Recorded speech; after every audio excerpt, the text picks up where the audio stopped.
జై హింద్ అందరికీ. నేను మీ మహేష్, మిల్కా సింగ్ స్పోర్ట్స్ అకాడమీ. ఎవరైతే ఎస్ఎస్సిజిడి క్వాలిఫై అయిన అభ్యర్థులు ఉన్నారో వారికి ఆగస్ట్ 20 నుంచి సెప్టెంబర్ 12 వరకు ఫిజికల్ అనేది కండక్ట్ చేయడం జరుగుతుంది. వారు మాత్రము ఏ విధంగా అంటే రన్నింగ్ చాలామంది లాస్ట్ ఇయర్ చూసుకున్నట్లయితే మజిల్స్ క్రాంప్స్ రావడం వల్ల స్టార్టింగ్ నుంచి ఫినిషింగ్ చేయలేకపోయారు. ఏ విధంగా అంటే వాళ్ళు అసలు కాళ్ళు లేవకుండా అవుతాయి అనే విధంగా అంటుంటారు చూడు మీరు. ఆ విధంగా లాస్ట్ వరకు ఉరికితే కాళ్ళు లేవకుండా అయినాయి, అందుకోసం నేను కొట్టలేకపోయినాను. దానికోసము చిన్నగా మీకు కొన్ని 3 బెస్ట్ ఎక్సర్సైజ్ చెప్తా, దానివల్ల 50% సేవ్ అవుతారు. అయితే అదేవిధంగా మీరు ఈవినింగ్ టైం మాత్రము స్ట్రెచింగ్ మాత్రం బాగా చేసుకోండి. ఏబిసి ఎక్సర్సైజ్ అని కొడితే యూట్యూబ్లో ఇట వస్తుంది, ఆ విధంగా చేయండి. ఫస్ట్ 1 km మాత్రము 5 minutes పడేట్లాగా చూసుకోండి, మిగతాది మాత్రము తగ్గించుకుంటూ వస్తుంది. 1 km కొంచెం ఉరికే కొద్దీ మనం 1 km 2 km వెళ్ళే కొద్దీ మనకు బాడీ అనేది ఇంప్రూవ్మెంట్ అనేది వెళ్ళే విధంగా మనకు సహకరిస్తుంది. ఆ విధంగా ఉరకండి. స్టార్టింగ్ స్పీడ్ ఉరికి, స్టార్టింగ్ స్పేస్ 3 minutes ఉరికి లాస్ట్ వరకు ఉరకలేకపోతారు. మీకు ఎందుకంటే ఆడ ఉన్న దాంట్లో మీకు టైం దొరకకపోవడం వల్ల మీరు రన్నింగ్ కొట్టలేకపోతారు. మజిల్స్ క్రాంప్స్ అనేది రావడం వల్ల కాళ్ళు లేవకపోవడం అటువంటివి జరుగుతుంటాయి.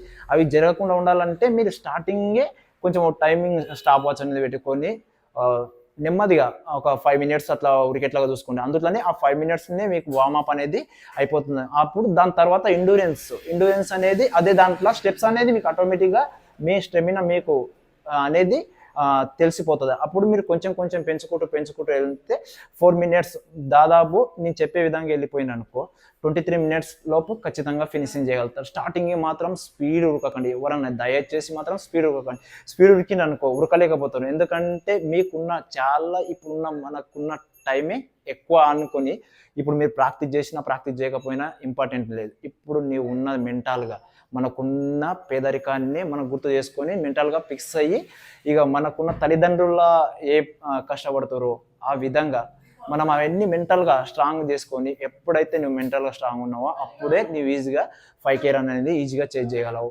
అది పెద్ద రన్నింగే కాదు 5K రన్, జస్ట్ మీరు మాత్రము మెంటల్గా స్ట్రాంగ్ ఉండి భయపడకుండా, మీ భయమే మీ జీవితాన్ని సర్వనాశనం చేస్తారు. భయపడకుండా పరిగెత్తిరనుకో ఖచ్చితంగా సక్సెస్ అనేది మీ పులాప్స్ తీసేటప్పుడు వైడ్గా కాకుండా స్ట్రైట్గా తీయండి. ఇలా ఈ మాదిరిగా తీసిరనుకో ఈజీగా చేయగలుగుతారు. 10కి 10 తీయగలుగుతారు. వైడ్ తీసిరనుకో తీయలేకపోతారు. టుమారో మార్నింగ్ రన్నింగ్ ఉందంటే ఈవినింగ్ మాత్రం ఖచ్చితంగా 2 km రన్నింగ్ చేసే విధంగా చేయండి. ఏబిసి ఎక్సర్సైజ్ అన్ని కొడితే వస్తాయి. అవి చేయడం వల్ల మీకు ఏంటంటే రన్నింగ్ మార్నింగ్ చేసేటప్పుడు యూజ్ అవుతుంది. ఫ్రీగా ఒక స్టెప్స్ అనేది లాంగ్ స్టెప్ పడడం అలాంటి దానికోసం యూజ్ అవుతుంది. నేను కొన్ని 3 బెస్ట్ ఎక్సర్సైజ్ చెప్తా, అవి చేసుకోవడం వల్ల మీకు 50% యూజ్ అవ్వడం జరుగుతుంది. మీకున్న టైంలోనే ఈ విధంగా చేయండి. ఒక 30 times చేసిన అనుకో కాలు అనేది రిలాక్స్ కావడం జరుగుతుంది. ఇలా చేయడం వల్ల నరాలు అనేది రిలాక్స్ కొంచెం సాగడం, ఫ్లెక్సిబిలిటీ అనేది కావడం జరుగుతుంది. నెక్స్ట్ సెకండ్ వన్ వచ్చేసి ఈ విధంగా పెట్టడం వల్ల ఇక్కడికేంచి ఈ పై వరకు మొత్తం ఫ్లెక్సిబిలిటీ నరాలు మనం అంటున్నాం చూడు, ఆ విధంగా కావడం జరుగుతుంది. చేసి ఈ విధంగా స్ట్రైట్ పెట్టడం వల్ల మొత్తం నరాలు అనేది ఈ విధంగా మొత్తం లాగుతాయి ఇక్కడికించి ఇక్కడ వరకు. ఆ లాగినప్పుడు ఏమవుతుందంటే మనకి ఇప్పుడే ఫస్ట్ స్టార్టింగే నరాలు లాగడం వల్ల రన్నింగ్ అనేది మనం చేసేటప్పుడు కొంచెం ఈజీగా వెళ్ళగలరు. దానికోసం ఇది బెస్ట్. కొంచెం మీకు ఉన్న టైంలోనే ఇవి చేసుకునే విధంగా చూడండి. ఆడ ఎక్కువ అంటే మనకు టైం దొరకకపోవడం వల్ల మనకు మజిల్స్ క్రాంప్స్ రావడం జరుగుతుంది. లాస్ట్కి వచ్చి నాకు కాలు లేవకపోయా అంటారు చూడు, ఇవన్నీ చేసుకోకపోవడం వల్లనే అట్లా ఆ విధంగా జరుగుతుంది. అందరికీ ఈ వీడియో ప్రతి ఒక్కరికి షేర్ చేయండి. ఎస్ఎస్సిజిడి వాళ్ళకి. జై హింద్, జై భారత్.